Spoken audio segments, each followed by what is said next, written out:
हमारा जो मध्यम वर्गीय परिवार है, मध्यम वर्गीय परिवार को क्वालिटी ऑफ लाइफ वो स्वाभाविक उसकी अपेक्षा रहती है। वो देश के लिए बहुत देता है, तो देश का भी दायित्व है कि उसकी जो क्वालिटी ऑफ लाइफ पे जो उसकी अपेक्षाएं हैं, सरकार की कठिनाइयों से मुक्ति की उसकी जो अपेक्षाएं हैं, उसको पूर्ण करने के लिए हम निरंतर प्रयास करते हैं। और मैंने तो सपना देखा है कि 2047 जब विकसित भारत का सपना होगा तो उसकी एक इकाई ये भी होगी कि सामान्य मानव के जीवन में सरकार की दखलें कम हो, जहां सरकार की जरूरत हो वहां अभाव न हो, और जहां सरकार की बेकारण प्रभाव भी न हो, इस प्रकार की व्यवस्था पर हम प्रतिबद्ध हैं। मेरे प्यारे देशवासियों, हम छोटी छोटी जरूरतों पर भी ध्यान देते हैं, हम छोटी छोटी आवश्यकताओं पर ध्यान देते हैं और उसको लेकर हम चलते हैं। चाहे हमारे गरीब का घर का चूल्हा जलता रहे, गरीब की मां को कभी आंसू पी करके सोना न पड़े, और इसके लिए मुफ्त इलाज की योजना हमारी चल रही है। बिजली, पानी, गैस अब सैचुरेशन के मूड पर है, और जब हम सैचुरेशन की बात करते हैं वो 100% होता है।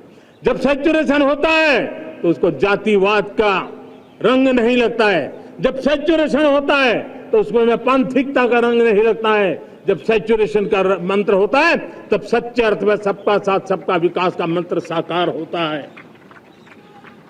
लोगों के जीवन में सरकार की दखल कम हो, उस दिशा में हमने हजारों कंप्लायंसेस के लिए सरकार सामान्य मानवी पर बोझ डालती थी, उन सारे कंप्लायंसेस को दूर किया। हमने देशवासियों के लिए 1,500 से ज्यादा कानूनों को खत्म कर दिया ताकि कानूनों की जंजाल के अंदर देशवासियों को फंसना न पड़े। हमने छोटी छोटी गलतियों के कारण ऐसे कानून बने थे उनको जेल में अंदर धकेल दिया जाए। हमने उन छोटे छोटे कारणों से जेल जाने के जो परंपराएं थी उन सारे कानूनों को नष्ट कर दिया और उसको कानूनों को जेल भेजने के प्रावधान को व्यवस्था से बाहर कर दिया है। आज हमने जो आजादी की विरासत के गर्व की बात हम जो करते हैं, सदियों से हमारे पास जो क्रिमिनल लॉ थे, आज हमने उसको नए क्रिमिनल लॉ जिसको हमने न्याय संहिता के रूप में, और जिसके मूल में दंड नहीं पर नागरिक को न्याय, इस भाव को हमने प्रबल बनाया है। ईज ऑफ लिविंग बनाने के लिए देशव्यापी मिशन में काम करे। हर लेवल पर मैं सरकार के प्रतिनिधियों का आह्वान करता हूं। मैं जनप्रतिनिधि, वो किसी भी दल के क्यों न हो, किसी भी राज्य के क्यों न हो, सबसे आग्रह करता हूं कि हमने एक मिशन मोड में ईज ऑफ लिविंग के लिए कदम उठाने चाहिए। मैं हमारे युवाओं को, प्रोफेशनल्स को, सबको मैं कहना चाहता हूं, आप अपने स्थान पर जहां पर आपको छोटी छोटी दिक्कतें होती है, आप उसके सॉल्यूशन को लेकर के सरकार को चिट्ठी लिखते रहिए।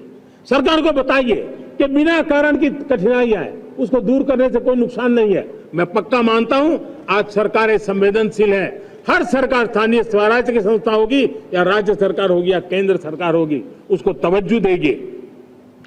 गवर्नेंस में रिफॉर्म्स, ये हमें विकसित भारत 2047 के सपने के लिए हमने उसको जोर लगा करके आगे बढ़ाना होगा, ताकि सामान्य मानवी के जीवन में अवकाश ही अवकाश पैदा हो, रुकावटें खत्म होती चली जाए। नागरिकों का डिग्निटी ऑफ सिटीजन, नागरिकों के जीवन में सम्मान मिले। डिलीवरी के संबंध में कभी किसी को ये कहने की नौबत ना आया कि ये तो मेरा हक था कि मुझे मिला नहीं, उसको खोजना ना पड़े। सरकार के गवर्नेंस में डिलीवरी सिस्टम को और मजबूती चाहिए।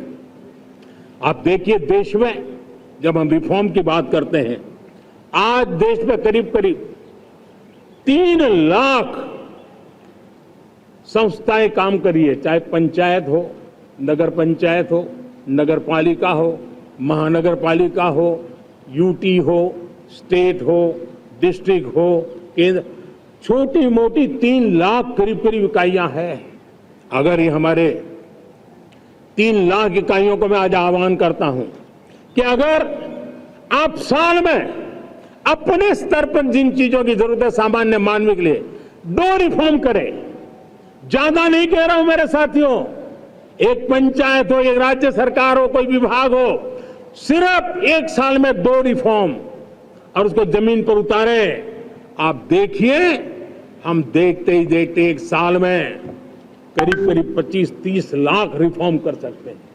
जब 25-30 लाख रिफॉर्म हो जाए तब सामान्य मानवी का विश्वास कितना बढ़ जाएगा, उसकी शक्ति राष्ट्र को नई ऊंचाई पर ले जाने में कितनी काम आएगी।